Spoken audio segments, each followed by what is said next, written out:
बोरखेड येथे घरफोडी झाल्याची घटना घडली असून सोन्याचे दागिने व रोख रक्कम असा एकूण 75,000 रुपयाचा ऐवज चोरट्यांनी लंपास केला आहे.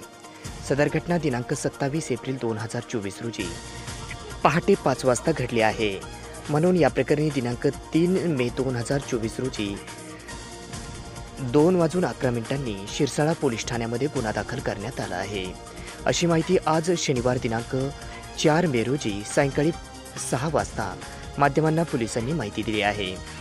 परळी तालुक्यातील शिरसाळा पोलीस ठाण्याच्या हद्दीमध्ये असणाऱ्या बोरखेडा या ठिकाणी अज्ञात चोरट्यांनी फिर्यादीच्या राहत्या घराचे गेटचे कुलूप तोडून फिर्यादी झोपलेल्या रूमचा बाहेरून कडी लावून बाजूच्या रूमचे कुलूप तोडून रूममध्ये प्रवेश केला आणि कपाट उघडून कपाटात ठेवलेले यामध्ये सोन्याचे दागिने व रोख रक्कम अज्ञात चोरट्यांनी लंपास केले.